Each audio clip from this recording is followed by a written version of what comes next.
बिनविरोध सगळे निवडून आले आणि इतरांनी सगळ्यांनी बहिष्कारही मतदानावर टाकला. काय एक मिनिट विरोध निवड झाली, इतरांनी बहिष्कार टाकला आणि तुमचे लोक बिनविरोध निवडून आले, काय सांगा?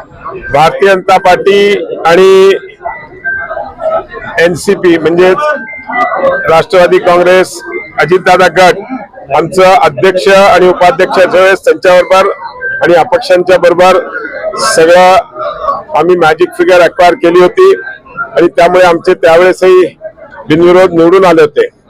आणि आताही आम्ही सभापतीसाठी चारही सभापतींसाठी आमचं एनसीपीचा एक सभापती आणि भारतीय जनता पार्टीचे 3 सभापती असं आमचं ठरलं होतं आणि त्या ठरलेल्याप्रमाणे आमचा आकडा हा आमच्याकडे होता आणि आम्हाला ना शिवसेनेने कॉन्टॅक्ट केला ना आम्ही त्यांना कॉन्टॅक्ट केलं. त्याच्यामुळे आम्ही आमचे 4ही उमेदवार उभे केले. पण मला माहित नाही शिवसेनेने त्यांचे कुठलेही उमेदवार उभे केले नाही. उभ्या हाताने तर मतदान करायचं नाही म्हणून बहिष्कार टाकला होता आणि त्याच्यामुळे आमच्या आजही जसं अध्यक्ष उपाध्यक्षाच्या वेळेस आमचे बिनविरोध झाले होते त्याच पद्धतीने आजचे 4ही सभापती आमचे बिनविरोध निवडून आलेत. आम्ही सर्व जनतेचे खूप खूप आभारी आहोत की आपण जो विश्वास आज माननीय देवेंद्रजी फडणवीस साहेब राज्याच्या मुख्यमंत्र्यांनी दाखवला आणि त्यामुळे ज्या पद्धतीने आम्हाला भरघोस मताने आणि पूर्ण एक हाती सत्ता दिली त्याबद्दल आम्ही सर्व जनतेचे आभारी आहोत. शिवसेनेचं असं म्हणणं आहे की आजही आम्ही युती धर्म पाळला, तुमच्या विरोधात उमेदवार उभे केले नाही. मला खूप सेम रिपीटेड भाष्य करायचं नाही, असं नाही आहे. त्यांनी सगळे त्यांचे प्रयत्न करून बघितले, एनसीपीला बोलून बघितलं, आमच्याकडे जे अपक्ष आमच्याकडे त्यांनाही बोलून बघितलं, पण एक विश्वास जो राज्याचे मुख्यमंत्री देवेंद्र फडणवीस साहेबांवर आहे त्याच्यावर विश्वास ठेवून अपक्ष आणि एनसीपी त्यांच्यावर गेली नाही आणि त्यांना माहिती होतं की त्यांचा मॅजिक फिगर त्यांच्याकडून येऊ शकत नाही आणि तो ऑलरेडी आमच्याकडे होता.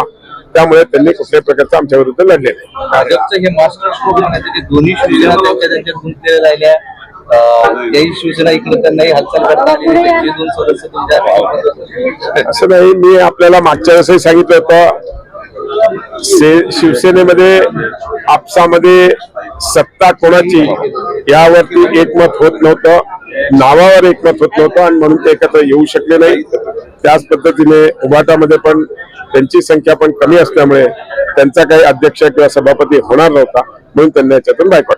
उद्धव ठाकरे गटाच्या एका सदस्याचं म्हणणं आहे की आमचंही भाजपसोबत बोलणं सुरू होतं, अंबादास दानवे आणि त्यांच्यासोबत बैठकही झाली होती, फक्त नंतर भाजपने आमचे सदस्य पळवले म्हणून ते वर्कआउट झालं नाही. आम्ही पळवायची गरज नव्हती, आमच्याकडे आमचा मॅजिक आकडा होता, आम्हाला कुठल्याही पक्षाचे सदस्य पळवायची काही गरज नव्हती. आज उभाटाचे सदस्य त्यांच्याकडेच आहेत, त्यांची काल परवा मिटिंगही झाली, अन्य अध्यक्षांनी त्यांची मिटिंगही घेतली, पण त्यांच्या हे लक्षात आलं की आपले सदस्य इकडे तिकडे जाऊ नये म्हणून त्यांनी मतदानावर बहिष्कार टाकला. दानवेंसोबत काही बैठक झाली होती या संदर्भात? नाही, माझी काहीही बैठक दानवे साहेबांबरोबर झाली नाही आणि कुठलीही चर्चा आमची दोघांची या विषयावर झालेली नाही. त्यांचं असं आजही त्यांचे काही सदस्य तुम्ही 8 सदस्य तुमच्याच एका सहकार्याच्या घरी ठेवले होते असंही आरोप? नाही, असं नाहीये. होते ते संभाजीनगरमध्ये वेगळ्या वेगळ्या ठिकाणी होते. आम्ही सकाळ त्यांच्याशी बोलत होतो, त्यांची स्ट्रॅटेजी काय विचारत होतो, पण ते वेगळ्या वेगळ्या ठिकाणी वेगळ्या वेगळ्या जणांकडे नाही. आमच्या ताब्यात असं म्हणता येणार नाही. आता कोणी कोणाच्या कुठे थांबलं तर आता अमरप्रीत मध्ये कोणी थांबलं तर आमचं अमरप्रीत काय माझं हॉटेल नाही किंवा ट्रीट हॉटेलमध्ये कोणी थांबलं तर ती काय ट्रीट हॉटेल माझं नाही.